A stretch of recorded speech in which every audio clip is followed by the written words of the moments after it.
Hi Pisces, this is Tisch Aitken, and this is your monthly astrological report for the month of July 2022.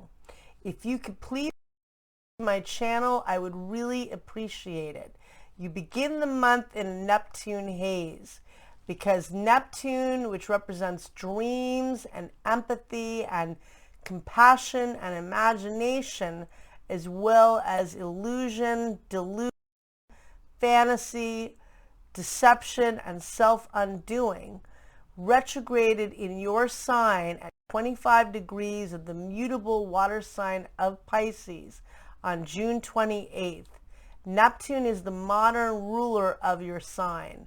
You feel the buildup of an outer planet when it stations either retrograde or direct 5 days before and 5 days after. It can make you feel, in this case, very foggy and spaced out. Neptune can make you very tired and drained.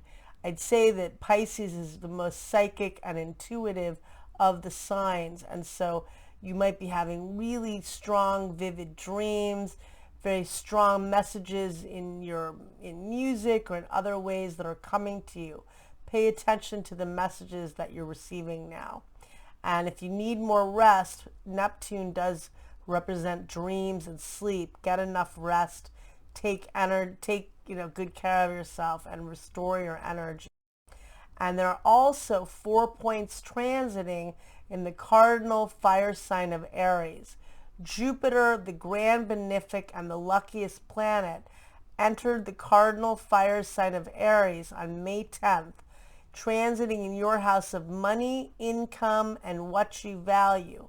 It will be there until October 28th. It will return to the last 2 degrees of your sign, re-entering your house of self and new beginnings and initiative. And it will transit there until December 20th, when it returns to Aries, where it will be until May 16th of next year in your house of money and income and resources. So Jupiter will retrograde at the end of this month, but it's really bringing you a lot of opportunities to earn more money, to build your skill set, to expand your resources, and to find value within yourself and in the world. Chiron, the wounded healer, is also transiting in Aries, helping you to address vulnerability regarding your own value and regarding your ability to make money. Eris, the goddess of discord, fights for what she wants. She's transiting in this sector of your chart. And Mars, which is the ruler of the sign of Aries, the planet of drive and passion, has been transiting in this area of your chart from May 24th. It will be there until July 5th. A new 2-year cycle of getting things done, making money, and bringing value to your life, and that's important. And Venus, the planet of love, value, and money, is transiting in the mutable air sign of Gemini in your house of home, family, and emotional foundation. Good for beautifying your environment, decorating, and if you have your own business, excellent from working from home, making money. And Mercury, the ruler of the sign of Gemini, the planet of communication, is also touring here through July 5th. Good for getting organized, good for decluttering. Again, if you have your own business, being very busy. So we begin the month, and on July 1st, Mars, the god of war, forms a challenging aspect to the planet of power. And this occurs at 10:14 p.m. Eastern Daylight Time. That could bring power struggles and arguments, so lay low that energy. On July 2nd, Mercury, the planet of communication, forms a very positive aspect to Saturn, the planet of structure and stability, and that occurs at 6:39 a.m. Eastern Daylight Time. Good for structuring and anchoring your thoughts and getting work done. Now, Mercury will clash with Neptune, the planet of confusion, at 4:53 p.m. Eastern Daylight Time. That could bring misunderstandings, and for you it definitely could bring miscommunication. But in the same vein, I think it's positive for tapping into manifestation. Neptune is a higher octave of Venus. It's extremely creative, and it's really good for tapping with suspending disbelief, believing there's infinite possibility. But maybe there's some hurt feelings, maybe family members are being difficult. Work on your own, but you can get a lot done. On July 5th, there are two planetary changes. Mars, the planet of willpower and drive, enters the fixed Earth sign of Taurus at 2:04 a.m. Eastern Daylight Time, touring in your house of local community, neighborhood events, teaching, learning, writing, communication of all forms, as well as your thoughts and ideas, how you think about things, your perspective. Mars will be in this sector of your chart through August 20th. So excellent if you're looking to interview for a new job, if you're marketing your business, if you're looking on taking some trips, if you want to take some classes, all excellent energy for doing so.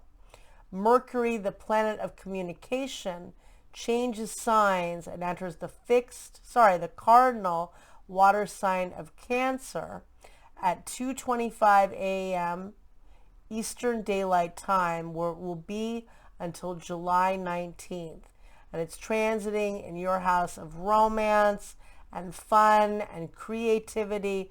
Excellent for being creative, excellent for going on dates and romantic opportunities and having some fun and, hopefully having a little bit of fun. And then on July 6th, Mercury forms a helpful aspect to Mars at 2:37 a.m. Eastern Daylight Time. Good for getting things accomplished and getting things done. On July 9th, Mercury squares Jupiter, the biggest and luckiest planet. And that occurs, that occurs at 2:14 a.m. Eastern Daylight Time. That's not a negative energy, just could be a lot going on, and it could be a bit excessive, maybe spending a bit of money. And then on July 10th, the Sun forms a helpful aspect to Uranus, the planet of brilliance and innovation. And that occurs at 4:39 a.m. Eastern Daylight Time. Good for you for innovative thinking, and that's a positive energy. And then on July 13th, Venus, the planet of love and money, forms a very helpful aspect to Saturn, the planet of structure, at 12:28 a.m. Eastern Daylight Time, showing that you can find comfort at home and within, that in a very difficult time you can structure your love and your creativity and your new attempts to make money. This is the day of a full moon, which is a very significant one because it occurs at 21 degrees and 21 minutes of the cardinal earth sign of Capricorn at 2:37 p.m. Eastern Daylight Time. And this full moon sets off where the two malefics met up in the sky on July 12th, 2020. January 12th, 2020, the very beginning of 2020, when we're in the beginning height of the pandemic. And the two malefics met up at 22 degrees of the cardinal sign of Capricorn. And any planets that transit at 22 degrees or 0 degrees of the cardinal signs hits every one of us. And this brought down structures in our world permanently and a lot of renovation and repair in other cases. And the cardinal signs are Aries, Cancer, Libra, and Capricorn. For you, the two malefics met up in your house of community, friends, and groups. It's like Pluto was at the world point. The world was having a Pluto transit on steroids, and a lot of loss, a lot of endings. I imagine a lot happened with your friends and groups. This full moon sets off that degree, but in a way shows that there's hope in processing the trauma and pain we've all experienced.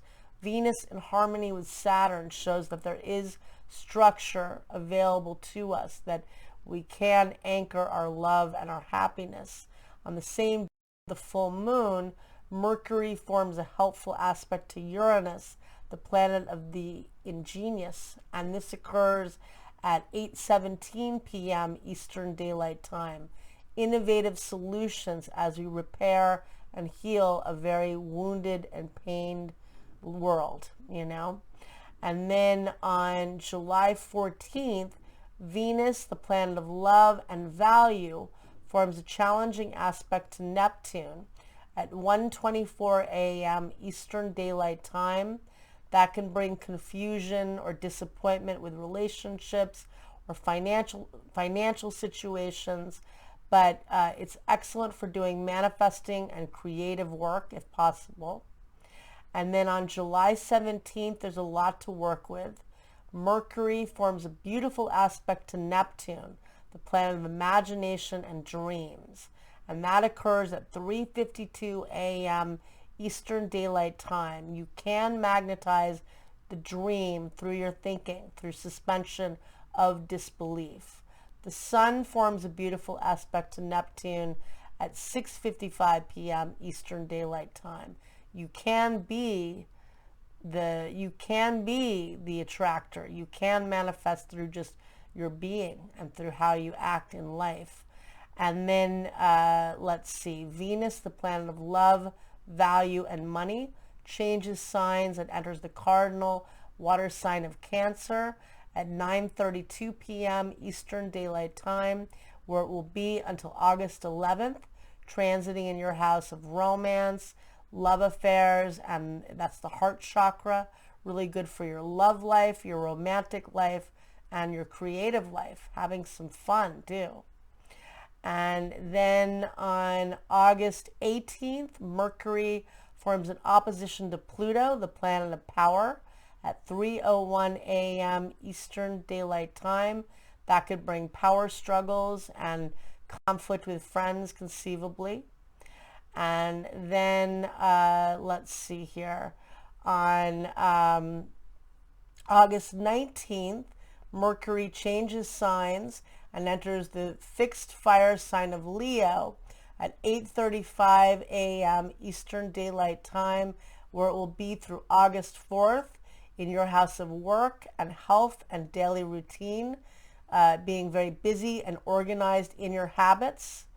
And then on August 19th, Chiron, the wounded healer, retrogrades at 16 degrees and 26 minutes of the cardinal fire sign of Aries at 11:21 a.m. Eastern Daylight Time in your house of value and income, facing vulnerability around your ability to earn money and in your own value and what your value is. And then on July 22nd, the Sun enters the fixed fire sign of Leo at 4:07 p.m. Eastern Daylight Time, where it will be until August 22nd, transiting in your house of fun and romance. So a lot of emphasis in that area. That's nice. Good for your love life, again, if you're single, and good for having fun if you're not. And then on July 25th, the two benefics square one another. Venus, the planet of love and money, squares Jupiter, the planet of excess and abundance, at 2 a.m. Eastern Daylight Time. Not a negative energy, but a lot going on, and that's fine. and that's happening. And then let's see, on July 26th, Mercury forms a challenging aspect to Mars at 3:13 p.m. Eastern Daylight Time. That could be combative energy. And then on July 28th, there is a new moon that takes place at 5 degrees and 39 minutes of the fixed fire sign of Leo. And this new moon occurs at 1:55 p.m. Eastern Daylight Time. Definitely a time to set new intentions and plant new seeds. It occurs in your house of work and daily routine. So really focusing on how to bring light to those areas of your life. And then on the day of the new moon, Jupiter retrogrades at 4:37 p.m. Eastern Daylight Time at 8 degrees and 43 minutes of the Cardinal fire sign of Aries. And you feel it 5 days before and 5 days after, intensifying all the attributes of Jupiter, which is excess, abundance. And it's in your house of income and value, how you can be even better at magnetizing more good fortune into your life. And then on July 31st, Uranus, the planet of the unexpected, meets up with the North Node of Karma at 3:05 p.m. Eastern Daylight Time in your house of local community and sales and communication. You could meet somebody completely out of the blue that could change your life, bring in a great new opportunity socially, financially, just an exciting new adventure. So that's an exciting thing to look for. I wish you a lot of luck, and thanks very much, Pisces. Take care.